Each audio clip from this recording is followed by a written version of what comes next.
used to want me. Come on, let it go. Just let it be. Why don't you be? Halo Ananda sekalian, berjumpa lagi dalam pembelajaran pendidikan agama Katolik dan budi pekerti untuk SMP.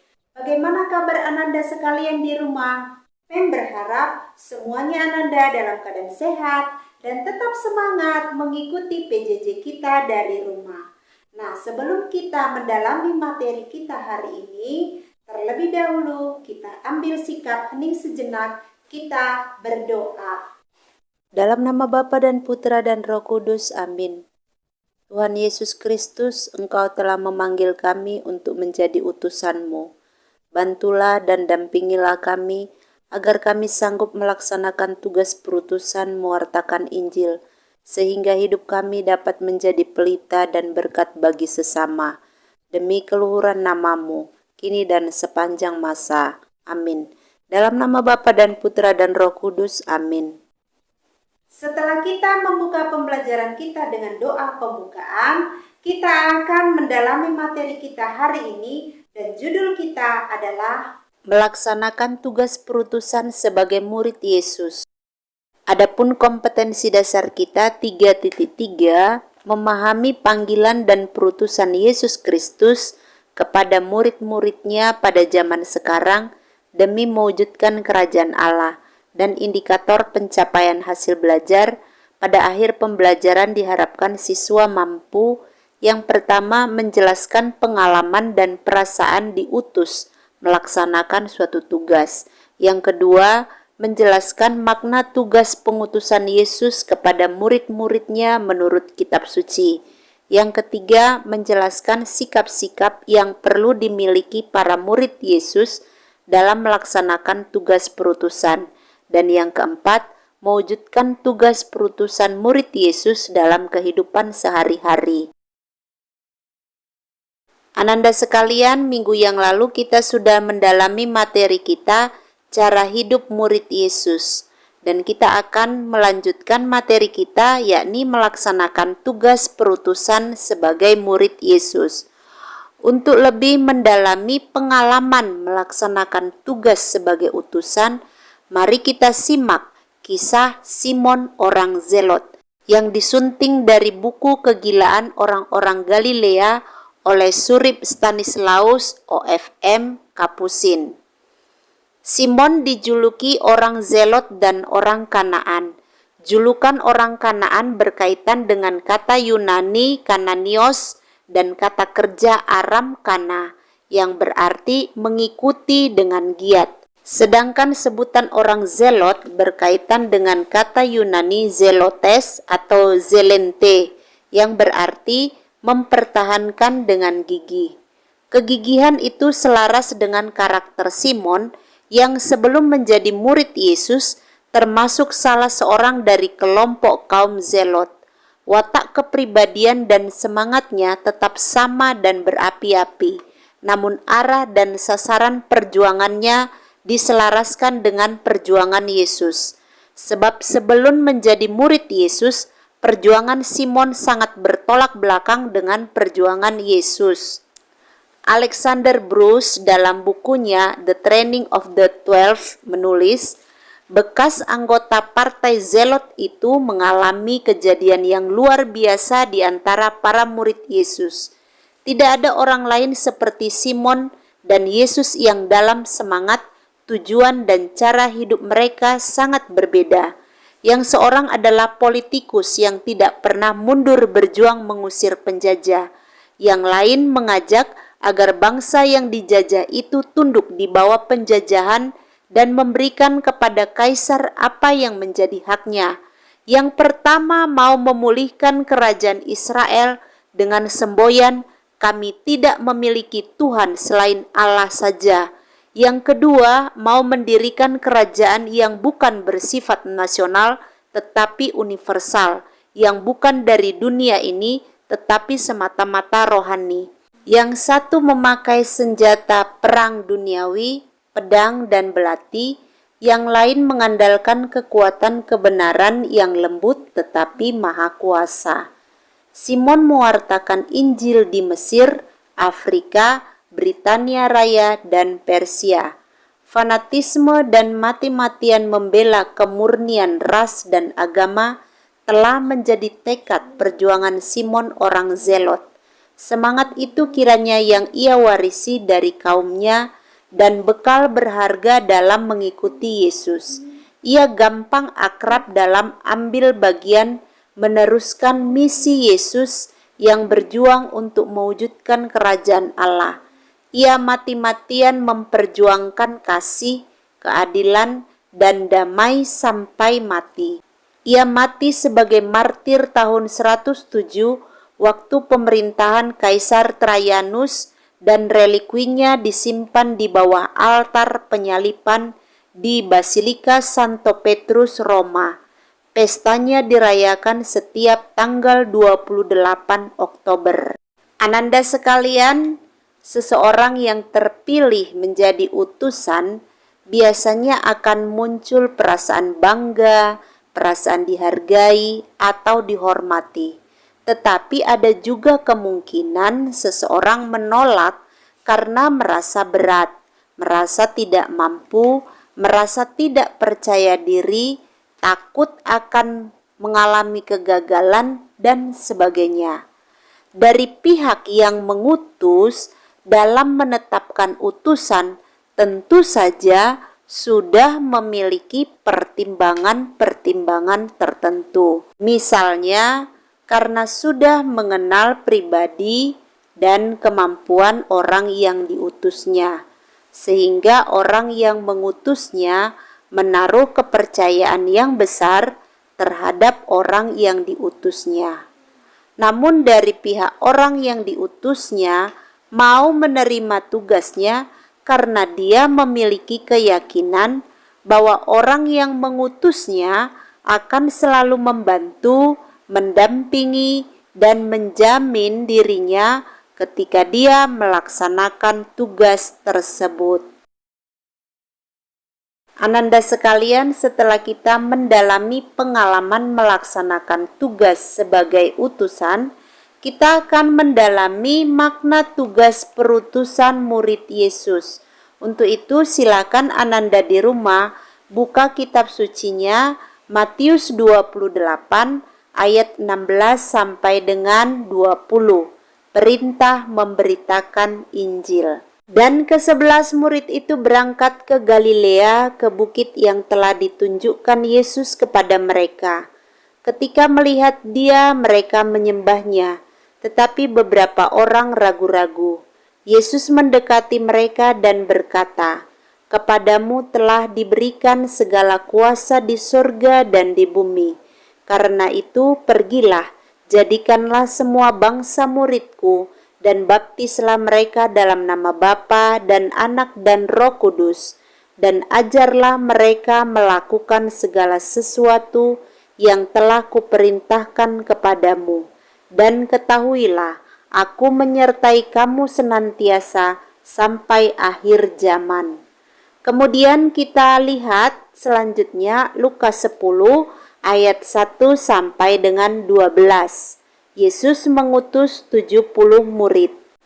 Kemudian daripada itu Tuhan menunjuk 70 murid yang lain, lalu mengutus mereka berdua-dua mendahuluinya ke setiap kota dan tempat yang hendak dikunjunginya. Katanya kepada mereka, "Tuayan memang banyak, tetapi pekerja sedikit. Karena itu mintalah kepada Tuan yang empunya tuayan, supaya ia mengirimkan pekerja-pekerja untuk tuayan itu. Pergilah, sesungguhnya aku mengutus kamu seperti anak domba ke tengah-tengah serigala. Janganlah membawa pundi-pundi atau bekal atau kasut, dan janganlah memberi salam kepada siapapun selama dalam perjalanan. Kalau kamu memasuki suatu rumah, katakanlah lebih dahulu, 'Damai sejahtera bagi rumah ini.' Dan jikalau di situ ada orang yang layak menerima damai sejahtera, maka salammu itu akan tinggal atasnya. Tetapi jika tidak, salammu itu kembali kepadamu.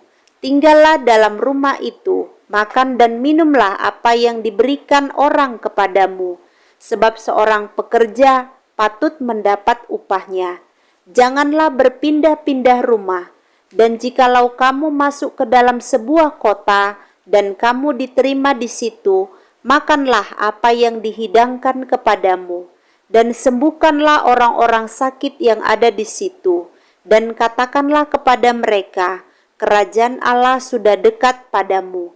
Tetapi jikalau kamu masuk ke dalam sebuah kota dan kamu tidak diterima di situ, pergilah ke jalan-jalan raya kota itu dan serukanlah, juga debu kotamu yang melekat pada kaki kami kebaskan di depanmu. Tetapi ketahuilah ini, kerajaan Allah sudah dekat. Aku berkata kepadamu, pada hari itu Sodom akan lebih ringan tanggungannya daripada kota itu. Ananda sekalian, setelah kita membaca dari Matius 28 ayat 16 sampai dengan 20, perintah mewartakan Injil, dan juga dari Lukas 10 ayat 1 sampai 12, Yesus mengutus 70 murid. Mengapa Yesus mengutus murid-muridnya? Lalu, apa isi tugas perutusan tersebut? Kemudian, situasi apa yang dihadapi oleh para murid? Selanjutnya, sebagai murid Yesus, kita semua juga mendapat tugas perutusan. Bagaimana cara mewujudkan tugas perutusan tersebut dalam hidup sehari-hari? Ananda sekalian, Yesus menghendaki agar kabar gembira keselamatan yang dibawanya dapat diketahui oleh semua orang. Meskipun Yesus sendiri dapat melakukan sendiri, Yesus tidak mau bekerja sendirian dalam mewartakan kerajaan Allah, karena pewartaan kerajaan Allah menjadi tanggung jawab bersama. Maka Yesus mengutus para murid-Nya, sama seperti Bapa mengutus aku, demikian juga sekarang aku mengutus kamu. Kita bisa baca dalam Yohanes 20 ayat 21b. Sabda Yesus ini berarti bahwa sabda dan tindakan Yesus harus dilanjutkan oleh para murid-Nya, yakni semua orang yang mengikuti Yesus, termasuk kita. Sebagai murid Tuhan Yesus, kita mendapat tugas perutusan mewartakan kabar gembira tentang datangnya kerajaan Allah.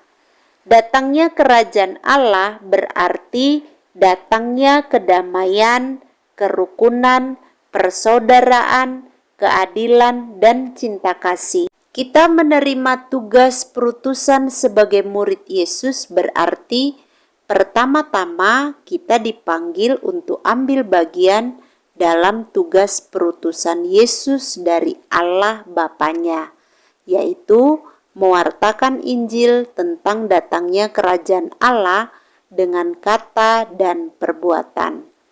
Kemudian, mewartakan kerajaan Allah berarti mengupayakan terciptanya kedamaian, kerukunan, persaudaraan, keadilan, cinta kasih dimanapun kita berada.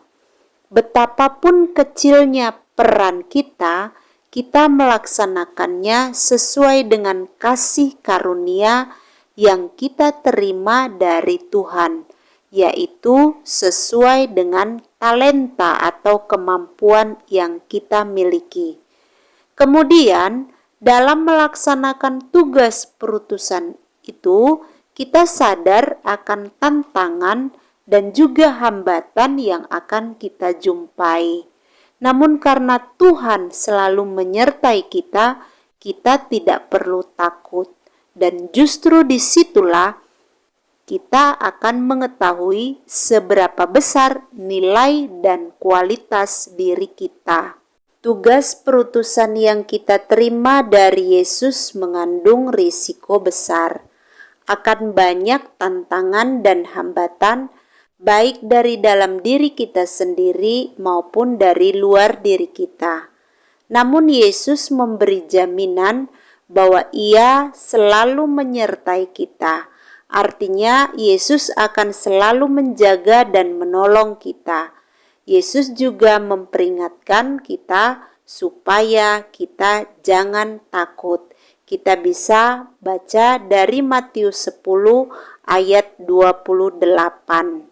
Berkat sakramen baptis, kita diangkat sebagai murid-murid Yesus dan diangkat sebagai anak-anak Allah. Dan berkat sakramen penguatan atau krisma, kita dikaruniai Roh Kudus, daya kehidupan ilahi untuk menjadi saksi-saksi Kristus, yaitu mewartakan Injil, kabar baik keselamatan, kepada semua orang dimanapun kita berada. Itulah tugas kita. Kemudian bagaimana kita mewujudkan tugas perutusan itu? Ada berbagai macam cara yang dapat kita lakukan untuk mewujudkan tugas kita sebagai murid Kristus dalam hidup sehari-hari. Misalnya, kita dapat aktif di lingkungan atau paroki, menjadi misdinar atau putra dan putri altar, menjadi anggota KOR, menjadi dirjen, lektor, pemazmur, aktif mengikuti pendalaman kitab suci dalam bulan kitab suci nasional, aktif mengikuti pendalaman iman pada masa Advent dan masa Prapaskah. Kita juga dapat menjadi pendamping sekolah minggu atau bina iman di sekolah, terlibat secara aktif dalam karya pelayanan sosial dengan mengunjungi panti asuhan atau panti werda, mengumpulkan dana atau barang untuk membantu orang-orang yang kurang beruntung, mengunjungi teman yang sakit, membimbing teman yang kurang mampu dalam memahami materi pelajaran, dan lain sebagainya. Kita juga harus berani menolak dengan tegas hal-hal yang bisa merusak kehidupan, misalnya narkoba, pornografi, tawuran, dan sebagainya. Kemudian dengan bijaksana kita dapat mempengaruhi teman yang suka berbuat tidak baik, yang membahayakan kehidupan, agar mereka itu dapat merubah dirinya menjadi baik dan akhirnya mencintai kehidupan ini. Ananda sekalian, setelah kita mendalami materi kita hari ini, melaksanakan tugas perutusan sebagai murid Yesus, mari kita hening sejenak, kita merefleksikan seluruh pembelajaran yang sudah kita laksanakan. Ananda sekalian, sungguh merupakan kebanggaan bagi kita bahwa Tuhan telah memilih dan memanggil kita menjadi utusannya, mewartakan kabar sukacita bagi semua orang. Tidak harus melakukan hal-hal yang besar. Kita dapat mulai dari hal-hal kecil yang ada di sekitar kita. Apakah hidup kita sudah menggambarkan seorang yang diutus untuk menyampaikan kabar yang menyelamatkan? Apakah kehadiranku membawa damai bagi sesama? Apakah aku berani membela kebenaran? Apakah aku akan berdiam diri melihat ketidakadilan?